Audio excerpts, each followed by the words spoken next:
Marjorie Taylor Greene sparks international firestorm and Ibrahim Traoré responds with dignity. It was a humid Tuesday morning in May 2025 when Congresswoman Marjorie Taylor Greene stepped up to the podium in the U.S. House of Representatives, requesting special time for what she called a matter of urgent national security. Her press team had been cryptic, but insiders knew MTG never asks for the floor without planning something explosive. With C-SPAN cameras rolling, she adjusted the microphone, her expression steely and rehearsed. I rise today to address a growing threat to American interests that this administration is too cowardly to confront. Republicans leaned in. Democrats exchanged uneasy glances. I'm talking about Ibrahim Traoré, the so-called president of Burkina Faso, she continued, her voice climbing. This man is not a statesman. He's a terrorist in a suit, a warlord playing dress-up, pretending to be legitimate while ruling by force. Gasps filled the chamber. Even for MTG, it was extreme. 5,000 miles away. In what President Ibrahim Traoré was midway through his morning security briefing when an aide, Captain Boubacar Ouagadougou, entered briskly. Mr. President, urgent matter. The U.S. Congress. It's you.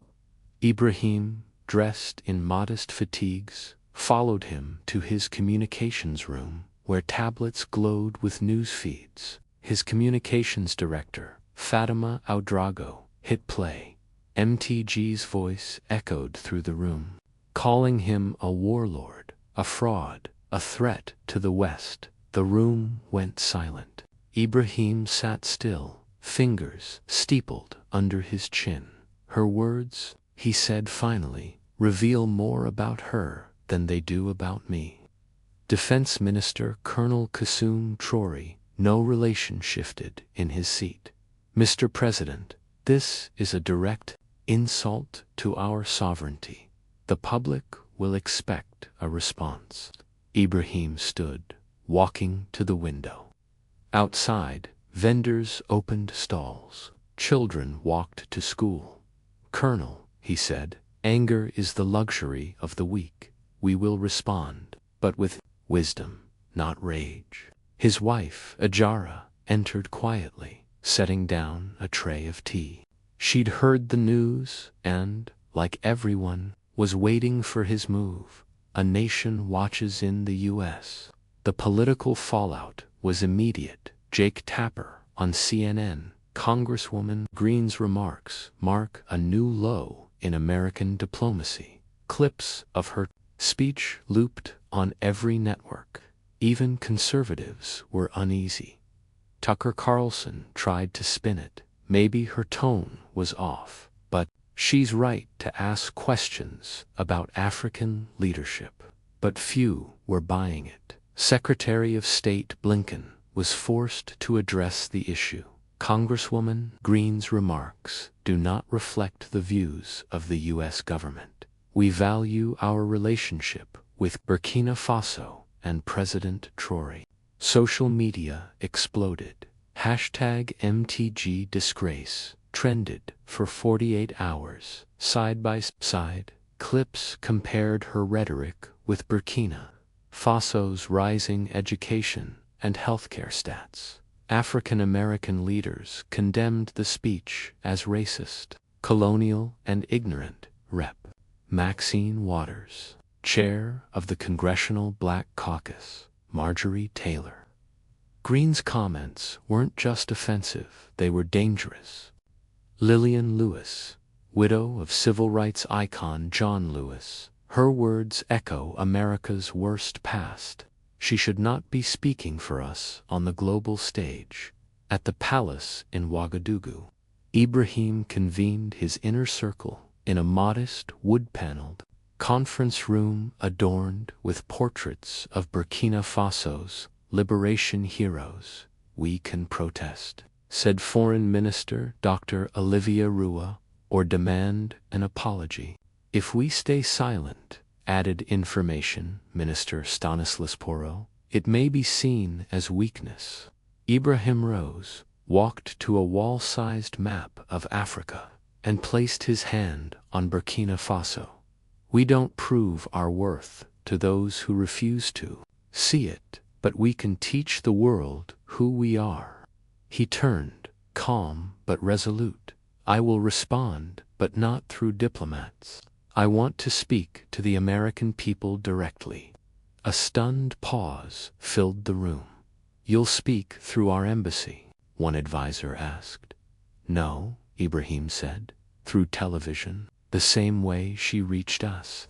But our message will carry facts, not fury, truth, not theatrics. The plan, a global address in English, Ibrahim said, from this palace, surrounded by our people, with our flag behind me.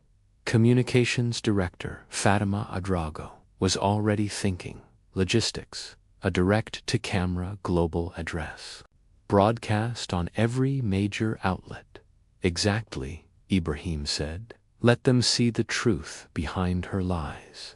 Word of the plan spread rapidly. Diplomats buzzed. Networks scrambled. Viewers prepared. The world had heard MTG's anger. Now it would hear Ibrahim Traoré's answer on. The tone would be nothing like hers. The world watches. Ibrahim Traoré responds with unshakable grace at the U.S. Embassy in Ouagadougou. A stream of encrypted messages arrived from Washington. The mood was attentive and alert. What is President Traoré going to say? Inside the secure video briefing room, Ambassador Sarah Mitchell, a seasoned diplomat with 25 years of experience, remained composed. We don't know yet, she told Secretary of State Antony Blinken. But knowing President Traoré, his response will be thoughtful, respectful, and clear. Blinken nodded slowly. Thoughtful. This moment will matter. We'll be watching closely. A morning with the people, while Washington anticipated. President Ibrahim Traoré began his day the way he often did, walking through his city, listening to his people in Sisson district. He visited a local school, where students proudly showed him their drawings. Mr. President, asked 8-year-old Aminata Kabor, why do some people speak unkindly about us? Ibrahim knelt beside her. Sometimes, little one, when people don't understand something, they grow uncertain, and sometimes that uncertainty turns into unkind words. But we answer not with anger, we answer with understanding and truth. A growing global moment crossed the globe. Media attention grew. Outlets such as BBC, Al Jazeera, and France 24 requested live broadcast access for President Traoré's upcoming message. Commentators described it as a moment of international importance, an opportunity for dialogue, clarity, and connection. The presidential address at 6 p.m. in Ouagadougou. Viewers around the world tuned in. President Ibrahim Traoré appeared, seated at a modest wooden desk. The red, white, and green flag of Burkina Faso stood behind him. His suit was simple, his tone calm and welcoming.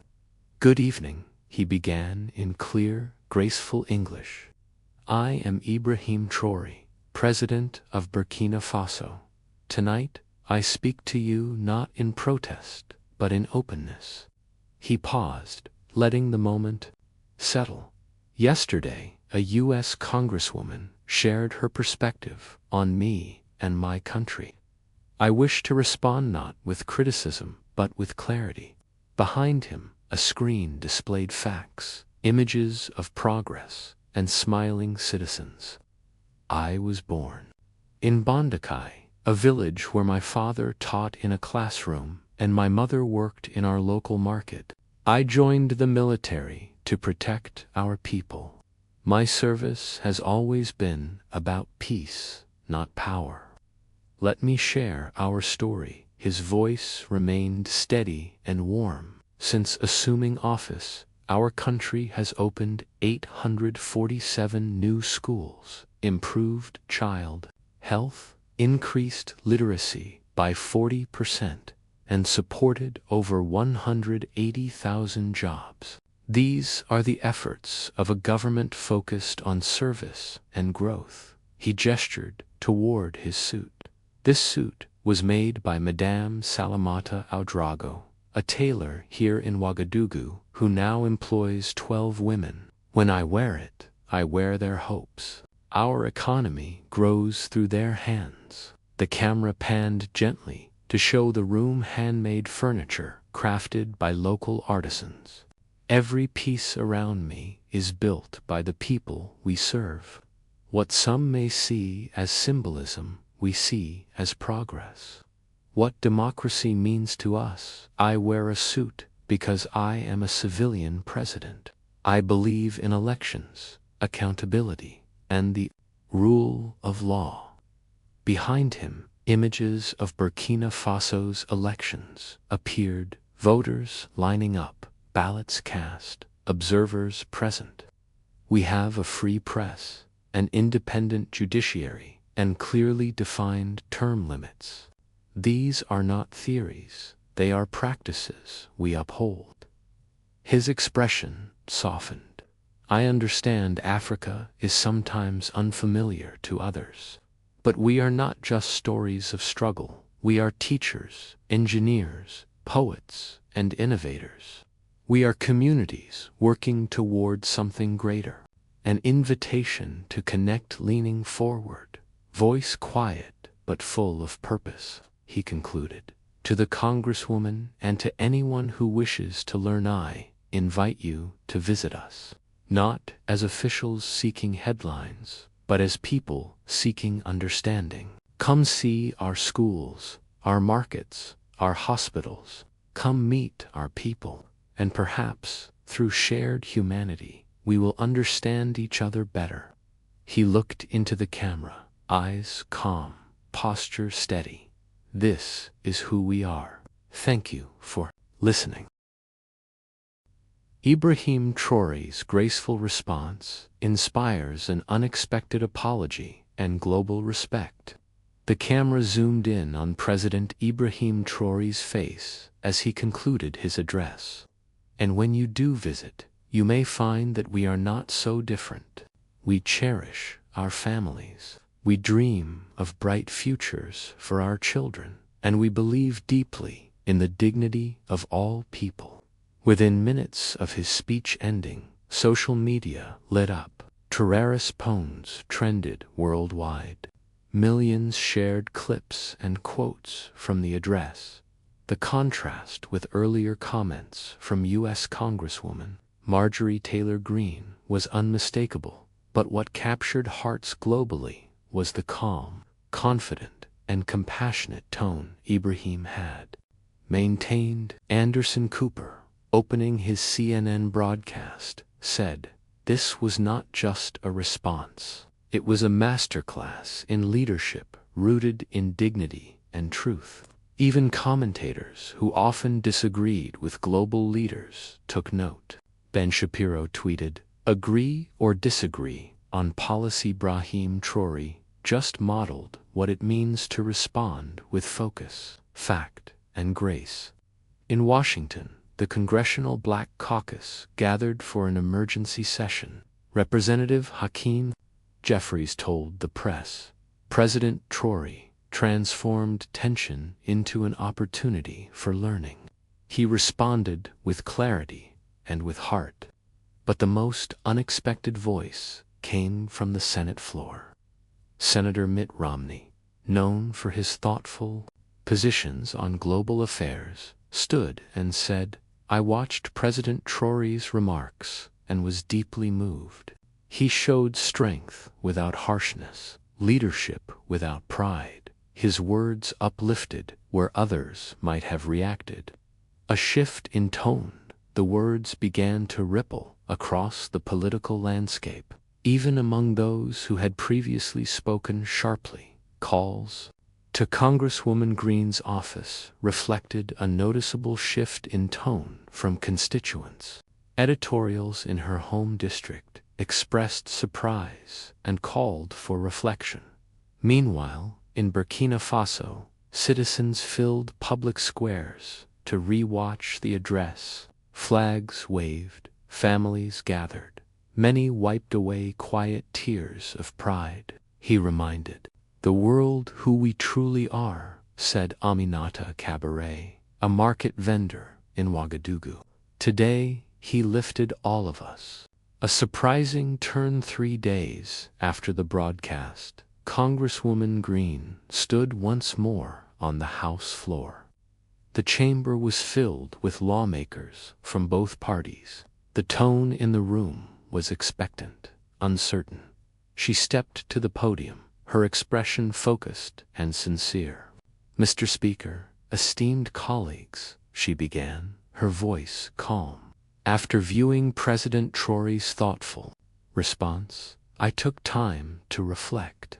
I studied more deeply. President Traoré responded with wisdom, not defensiveness. Diaspora around the world, I offer my sincere apologies.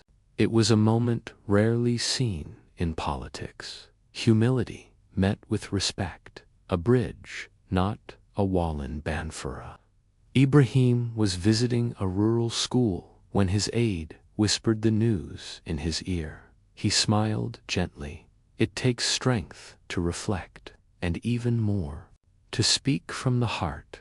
That is admirable. That evening, President Traoré called a press conference. I have received Congresswoman Greene's statement, he said, standing once more in front of the Burkina Faso flag, and I accept her words with a full heart. He paused. But more than that, I extend an invitation. Congresswoman Greene, come to Burkina Faso. Come as my guest. Come see our country, meet our people, and let us begin a new conversation. Reporters looked up from their notepads. True leadership, he said, is not about never disagreeing. It's about building something better together. Hours later, Marjorie Taylor Greene confirmed that she would accept the invitation. Her visit was scheduled for the following month, with international media set to accompany the journey. A new tone in global politics for the first time in years. A political disagreement had led not to division but to discovery in Burkina Faso. Celebrations unfolded in every province. Young people painted murals of bridges, hands clasped in solidarity. President Traoré didn't he just respond to criticism, said CNN's Fareed Zakaria. Children ran out to greet him. Mr. President called young Aminata Kabor. He knelt beside her and smiled. Yes, little one, because that's what good leaders do. He looked out over the street, filled with laughter, lanterns, and hope. They build bridges, not walls.